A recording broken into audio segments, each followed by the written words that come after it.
اب میرے بھائیوں، شب قدر کے حوالے سے قرآن حکیم کی آیات اور 10 صحیح الاسناد احادیث انشاءاللہ تعالی. میرے بھائیوں، قرآن حکیم میں کم از کم 3 مقامات پر اس رات کا ذکر موجود ہے جس رات کے اندر اللہ تعالیٰ نے قرآن پاک کو نازل فرمایا. وہی رات جو ہے وہ شب قدر بھی ہے، قدر والی رات، لیلۃ القدر. وہی برات چھٹکارے والی رات ہے. قدر تقدیر کے معنوں میں بھی لے سکتے ہیں، فیصلے کی رات. اور وہی رات لیلہ مبارکہ بھی ہے. اس حوالے سے یہ 3 آیات 3 مقامات سے سن لیجئے، اس کے بعد انشاءاللہ 10 صحیح الاسناد احادیث. پہلا ریفرنس سورہ الدخان، سورت نمبر 44، جس کی نسبت سے یہ مسئلہ نمبر 44 ہے. یہ میں نے اس وقت اسی کی نسبت سے رکھا تھا، شب برات والا. آیت نمبر 1 سے 6 تک. اعوذ باللہ من الشیطان الرجیم، بسم اللہ الرحمن الرحیم. حامیم والکتاب المبین انا انزلناہ فی لیلۃ مبارکۃ انا کنا منذرین فیہا یفرق کل امر حکیم امرا من عندنا انا کنا مرسلین رحمتا من ربک انہ هو السمیع العلیم. حامیم حروف مقطعات ہیں. اس روشن کتاب کی قسم، لوح محفوظ بھی ہو سکتی ہے، قرآن حکیم بھی. بے شک ہم نے اس قرآن کو ایک مبارک رات میں نازل کیا اور ہم ہی ڈر سنانے والے ہیں آخرت کا اس کتاب کے ذریعے. اس رات میں بانٹ دیا جاتا ہے ہر اہم کام. وہ جو کہتے ہیں جی وہ شب برات میں، وہ شب قدر کے بارے میں. تمام کام ہماری طرف سے ہوتے ہیں اور ہم ہی فرشتوں کو بھیجنے والے ہوتے ہیں، یعنی اس میں فرشتے بھی نازل ہوتے ہیں. رحمت ہے تمہارے رب کی طرف سے، بے شک وہ سننے والا اور علم والا ہے. اچھا، اب ظلم یہ کیا گیا، انہوں نے کہا یہ جو ہے وہ شب برات کے بارے میں آیات ہے. اندازہ کریں، اب وہ شب برات کے بارے میں تو قرآن تو شب برات میں نازل نہیں ہوا. انہوں نے کہا نہیں جی قرآن 2 بار نازل ہوا ہے. ایلو سامو، یعنی ایک جھوٹ کو چھپانے کے لیے دوسرا جھوٹ. کہتے ہیں جی ایک دفعہ قرآن جو ہے وہ لوح محفوظ سے پہلے آسمان میں نازل ہوا ہے، تو وہ جو نازل ہوا تھا نا وہ ہوا تھا شب برات میں، اور جو پہلے آسمان سے دنیا میں نازل ہوا ہے وہ شب قدر میں ہوا ہے. اب یہ کہاں لکھا ہوا ہے، کس جگہ پہ لکھا ہوا ہے؟ ایون جو آپ روایتیں بھی صحیح پیش کرتے ہیں شب برات کے حوالے سے، ان میں بھی یہ موجود نہیں ہے کہ اس کے اندر قرآن نازل ہوا ہے. لیکن ایک جنہوں کہتے ہیں چھڑ دیتی ہے سمالون، تو یہ بات مشہور کر دیتے ہیں، حالانکہ اس کی کوئی اصل نہیں ہوتی ہے. قرآن خود اس کی حفاظت کر رہا ہے. قرآن کہہ رہا ہے کہ ہم نے اس قرآن کو ایک بابرکت رات میں نازل کیا. اب قرآن سے پوچھیں کہ وہ رات کہاں ہے، وہ ہے اگلا ریفرنس سورۃ البقرہ آیت نمبر 185. شہر رمضان الذی انزل فیہ القرآن ھدی للناس وبینات من الھدی والفرقان. رمضان کا مہینہ وہ ہے جس میں ہم نے القرآن نازل کیا، جس میں ہدایت ہے اور اس میں ہدایت کے روشن دلائل ہیں اور دلائل، اور یہ الفرقان حق اور باطل میں تمیز کرنے والی کتاب ہے. فائنل ٹیسٹمنٹ ہے، اس اولڈ ٹیسٹمنٹ اور نیو ٹیسٹمنٹ کے بعد یہ فائنل ٹیسٹمنٹ. تو اب اگر وہ رات رمضان کے مہینے میں ہے تو وہ پھر شب برات وہ والی نہیں ہوگی. شب برات جو ہے وہ شب برات، شب قدر ہی شب برات ہے، یہی شب مبارکہ ہے. تیسرا ریفرنس قرآن حکیم کی مکمل سورت ہے سورۃ القدر، سورت نمبر 97 پارہ نمبر 30 میں. انا انزلناہ فی لیلۃ القدر، بے شک ہم نے اس قرآن کو تقدیر کے فیصلوں والی رات میں نازل کیا. وما ادراک ما لیلۃ القدر، اور تمہیں کیا ادراک ہے، تمہیں کیا پتا کہ یہ لیلۃ القدر کیسی رات ہے. لیلۃ القدر خیر من الف شہر، یہ وہ رات ہے جو کہ 1000 مہینوں سے افضل ہے. یعنی قمری اعتبار سے آپ سمجھ لیں کوئی 84-85 سال، اور سولر ایئرز کے اعتبار سے 82 سال کی عبادت سے بہتر ہے اس رات میں عبادت کرنا. تنزل الملائکۃ والروح فیہا باذن ربہم من کل امر، اس میں فرشتے نازل ہوتے ہیں اپنے رب کی جانب سے تمام اہم کام لے کر. وہی فیہا یفرق کل امر حکیم. دیکھیں قرآن کے پیچھے قرآن کی آیات، قرآن کی سب سے بیسٹ تفسیر وہ ہے جو قرآن سے کی جائے. سلام، یہ رات سراپا سلامتی ہے. ہی حتی مطلع الفجر، اور یہ سلامتی ہے فجر کا وقت شروع ہونے تک، طلوع فجر تک. ویسے تو بخاری مسلم کی میں نے حدیث بیان کی کہ پورا سال ہی آخری تہائی رات میں اللہ تعالیٰ کی طرف سے ندا آتی ہے، لیکن اس کی خصوصیت یہ ہے کہ مغرب کا وقت شروع ہونے سے لے کر طلوع فجر تک یہ پوری کی پوری رات اللہ تعالیٰ کی طرف سے ایک خاص رات ہے جس میں فرشتے نازل ہوتے ہیں، اہم کام بانٹے جاتے ہیں، تقدیر کے فیصلوں کی رات ہے. تو یہی شب قدر ہے، یہی شب برات ہے، یہی لیلہ مبارکہ ہے. یہ سارے کے سارے نام اسی پہ فٹ بیٹھتے ہیں. اب آخر میں 10 صحیح الاسناد احادیث اور 10 کی 10 جو ہیں وہ میں مشکات سے ان کے نمبرز بھی بتا دوں گا، اور بخاری اور مسلم پرائمری بکس کے نمبر نہیں بتاؤں گا، مشکات کے نمبر بتاؤں گا جو انسائکلوپیڈیا آف حدیث ہے. پہلی حدیث صحیح بخاری صحیح مسلم دونوں میں ہے، مشکات میں ہے 1958. آپ صلی اللہ علیہ وآلہ وسلم نے فرمایا جو شخص ایمان اور احتساب کے ساتھ، احتساب کہہ دیں گے آپ 3 چیزوں کو جوڑ کے، اخلاص، ثواب اور اصلاح نفس، جو ایمان اور احتساب کے ساتھ رمضان کے مہینے کے روزے رکھ لے، اللہ تعالیٰ اس کے سابقہ سارے گناہوں کی مغفرت فرما دے گا. اور جو ایمان اور احتساب کے ساتھ رمضان کی راتوں کا قیام کر لے، یعنی تراویح قیام اللیل کر لے، اس کے بھی سابقہ سارے گناہ معاف ہو جائیں گے.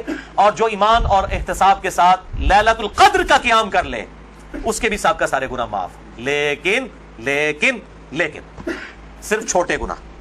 کبیرہ گناہ صرف توبہ سے معاف ہوتے ہیں, چھوٹے گناہ تو آٹومیٹکلی معاف ہو جاتے ہیں نیک اعمال کرنے سے. اس کے ثبوت میں وہ حدیث ہے صحیح مسلم کی جو مشکات میں ہے 564. آپ صلی اللہ علیہ وآلہ وسلم نے فرمایا اگر کبیرہ گناہوں سے بچا جائے تو 5 نمازیں, ایک نماز سے دوسری نماز تک, ایک جمعے سے دوسرا جمعہ اور ایک رمضان سے دوسرا رمضان, درمیان کے تمام گناہوں کا کفارہ بن جائیں گے اگر کبیرہ سے بچا جائے. تو نماز چھوڑنا خود ہی کبیرہ, ورنہ لوگ کہیں گے کہ رمضان ہی پڑھ لو, دوسرے رمضان مشکال ہی پار. کیوں؟ صحیح مسلم میں حدیث ہے مشکات میں ہے 569 کہ بندے کے کفر اور اسلام, شرک اور اسلام کے درمیان فرق نماز ہے. یہ اتنا کبیرہ گناہ ہے کہ بندے کے کفر اور اسلام کا فرق ہے. تو جو کبیرہ گناہ کر رہا ہے نماز والا, اس کا کیسے ایک جمعے سے دوسرا جمعہ کفارہ بن سکتا ہے, یا ایک رمضان سے دوسرا رمضان کفارہ بن سکتے ہیں؟ دوسری حدیث بھی بخاری اور مسلم سے ہے مشکات میں 2083. آپ صلی اللہ علیہ وآلہ وسلم نے فرمایا شب قدر کو رمضان کے آخری عشرے کی تاک راتوں میں تلاش کرو, 21ویں, 23ویں, 25ویں, 27ویں اور 29ویں. تیسری حدیث بھی بخاری اور مسلم سے ہے اور مشکات میں اس کا نمبر ہے 2086. آپ صلی اللہ علیہ وسلم نے رمضان کا پہلا عشرہ اعتکاف کیا, پھر دوسرا عشرہ بھی اعتکاف کیا, پھر سر مبارک خیمے سے باہر نکالا اور کہا کہ میں نے پہلا عشرہ اعتکاف کیا تھا شب قدر کی تلاش میں, لیکن مجھے نہیں ملی, دوسرے میں بھی نہیں ملی. پھر ایک فرشتے نے آ کے مجھے خبر دی کہ اس کو آپ آخری عشرے میں تلاش کریں, اگر تم میں سے کوئی اعتکاف میرے ساتھ کرنا چاہتا ہے تو کر لے. اور پھر آپ صلی اللہ علیہ وآلہ وسلم نے فرمایا مجھے خواب میں وہ رات دکھا دی گئی, اور اس میں مجھے رات میں وہ خواب میں دکھائی گئی لیکن پھر مجھے بھلا دی گئی. سنقرئک فلا تنسى الا ما شاء اللہ, اے نبی ہم تمہیں پڑھائیں گے تم کبھی نہیں بھولو گے مگر جب اللہ چاہے گا. بھلا دی گئی, اور کیوں بھلائی گی وہ آگے بخاری کی حدیث بھی آ جائے گی. پھر بھلا دی گئی. بہرحال مجھے ایک بات یاد ہے کہ اس رات صبح کے وقت جب میں فجر کی نماز پڑھ رہا ہوں گا تو میرے ماتھے پر کیچڑ کا نشان ہوگا. یہ آپ کو خواب میں دکھایا گیا. اور اسی حدیث میں الفاظ ہیں کہ 21ویں رات جب آئی, یعنی 20ویں اور 21ویں روزے کی درمیانی رات, اس میں جب آپ نے 21ویں روزے کی جب فجر پڑھی تو اس رات کافی بارش ہوئی, مسجد نبوی کی چھت ٹپکنے لگی, اور ظاہر ہے کہ قالین وغیرہ تو نہیں ہوتے تھے, مٹی پہ ہی نماز پڑھی جاتی تھی, یہی افضل ہے. لہٰذا اہل تشیع کا پارشلی مقدمہ اس حوالے سے مضبوط ہے کہ مٹی پہ ہی سجدہ ہونا چاہیے.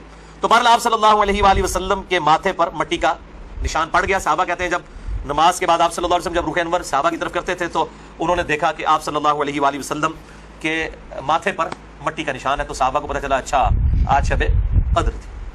اچھا اب آپ دیکھیں کہ یہ نہیں ہے کہ کوئی شے نظر آ جاتی ہے, ہم نے صحابہ کو بھی نظر آئی, آپ صلی اللہ علیہ وسلم کو بھی کوئی چیز نظر نہیں آئی. اور یہاں اتنا مشہور کیا کہتے ہیں سمندر کا پانی میٹھا ہو جاتا ہے, بھائی کوڑ مارنے چھڑ دو ان ماڈرن دور جے. کسی گورے نے سن لی نا گل, اور جناب بیٹھ جائے گا رمضان کا پورا مہینہ روزانہ کا ایک ٹیسٹ لے گا اور میرے دسو کس داڑے جناب شاید میٹھا ہوتا ہے سمندر کا پانی. جی سارے درخت سجدے میں گر پڑتے ہیں, بھائی ہم CCTV کیمرے لگا لیتے ہیں, پتہ لگ جائے گا کس وقت گرتے ہیں. یہ سب جھوٹ ہے, کسی روایت کے اندر موجود نہیں ہے. بس صرف آپ نے قیام کرنا ہے رات کا, کوئی ایک رات اس میں ہوگی. اسی لیے دیکھیں یہ فکس بھی نہیں کر کے بتائی گئی کہ فلاں ہے, کہا کہ 5 ہیں, 21ویں, 23ویں, 27ویں, 25ویں, 27ویں اور 29ویں. چوتھی حدیث صحیح مسلم سے عبداللہ بن انیس کی مشکات میں 2087, اس میں بھی یہ پورا واقعہ ہے لیکن اس میں الفاظ یہ ہیں, آپ دوسرے صحابی کہتے ہیں کہ وہ 23ویں شب تھی.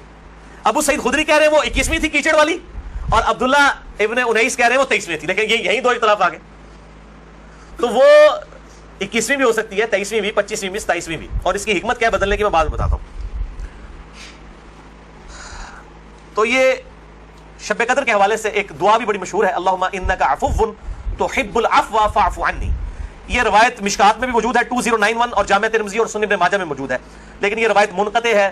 وہ تابعی جو ہے عبداللہ بن بریدہ, اس کا سماع اما عائشہ سے ثابت نہیں ہے. شیخ البانی سے حسن درجے تک پہنچاتے ہیں. بہرحال دعا کے بارے میں میرا موقف یہ ہے, چاہے کوئی ضعیف روایت بھی ہو, اگر کوئی دعا کے طور پہ اسے کر لے تو میں اس کے اوپر کوئی فتوی والا معاملہ نہیں کرتا. امام دارقطنی نے بھی یہ بات لکھی ہے کہ یہ منقطع روایت ہے, اللہم انک عفو تحب العفو فاعف عنی.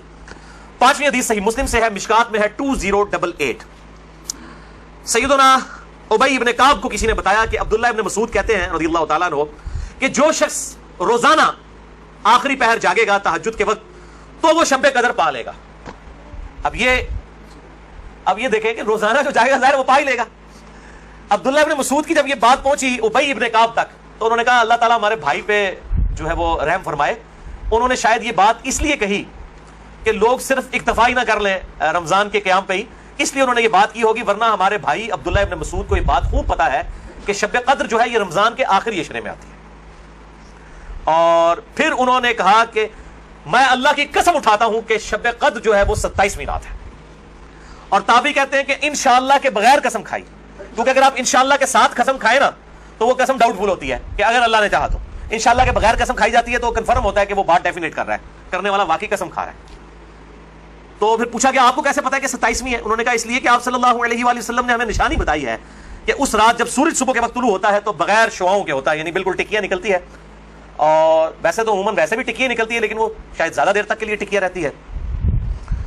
اب حالانکہ باقی روایتوں کے اندر 21ویں 23ویں بھی آیا ہے اور یہ قسم اٹھا کے 27ویں، تو اس سے مراد بھی تطبیق یہ ہوگی کہ جو انہوں نے پائی ہے وہ اس سال 27ویں کو آئی ہوگی، ورنہ تو یہ بدلتی رہتی ہے. چھٹی حدیث صحیح بخاری سے ہے، مشکات میں 2095 کہ آپ صلی اللہ علیہ وآلہ وسلم شب قدر کا دن بتانے کے لیے کہ آپ کون سی رات کو یہ آئے گی بات تشریف لائے تو دو مسلمان آپس میں جھگڑ رہے تھے. یہ جھگڑنے کی نحوست دیکھیں. آپ صلی اللہ علیہ وسلم بھول گئے اور آپ نے فرمایا کہ مجھے اللہ نے بتائی تھی وہ رات لیکن پھر مجھے بھلا دی گئی، سنقرئک فلا تنسى الا ما شاء اللہ.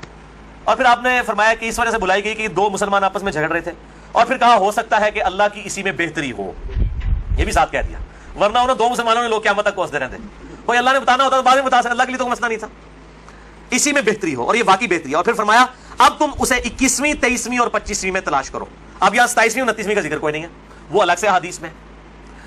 تو حکمت یہ ہے بیسیکلی اس کو ڈفرنٹ کرنے میں تاکہ لوگ یہ پورا عشرہ جو ہے وہ اہتمام کریں. دوسرا لوگ کہتے ہیں جی جس رات میں قرآن نازل ہوا تھا وہ ہوگی تو کوئی ایک ہی رات نا، یا 21ویں ہوگی. یہ تو نہیں ہے کہ 14 اگست اس دفعہ جو ہے 14 اگست کو آئے تو اگلی دفعہ 14 اگست جو ہے وہ 21 اگست کو آ جائے، اس طرح تو نہیں ہوگا. 14 اگست 14 اگست کو ہی آئے گا.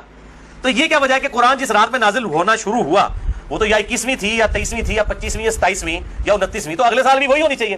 تو یہ دنیاوی اعتبار سے تو بات بالکل ٹھیک ہے. لیکن جب اللہ تعالیٰ نے اس کی سیلیبریشن اس طرح کر دی ہے کہ اس سال میں اس کی سیلیبریشن کروں گا 21ویں کو، اگلے سال 23ویں کو، اس سے اگلے سال 27ویں کو، اس سے اگلے سال پھر شاید 21ویں کو ہو جائے، پھر کبھی 29ویں کو، تاکہ یہ روٹیٹ کرتی رہے، مسلمانوں کا شوق برقرار رہے. اس میں نظر کچھ نہیں آنا ہوتا، بس قیام کرنا ہوتا ہے. اللہ تعالیٰ 82 سال کی عبادت کا ثواب لکھ دے گا. اور اس کا آسان طریقہ میں آپ کو اینڈ پہ 2 حدیثیں بتا دوں گا سست الوجود لوگوں کے لیے انشاءاللہ میرے جیسے. 7ویں حدیث بھی بخاری اور مسلم دونوں میں ہے، مشکات میں 2090. اما عائشہ کہتی ہیں کہ جب رمضان کا آخری عشرہ ہوتا تو آپ صلی اللہ علیہ وسلم عبادت کے لیے کمر بستہ ہو جاتے، خود بھی راتوں کو جاگتے اور اپنے گھر والوں کو بھی جگایا کرتے. اللہ تعالیٰ ہمیں بھی اس سنت پر عمل کرنے کی توفیق عطا فرمائے، آمین. 8ویں حدیث صحیح مسلم سے ہے، مشکات میں 2089.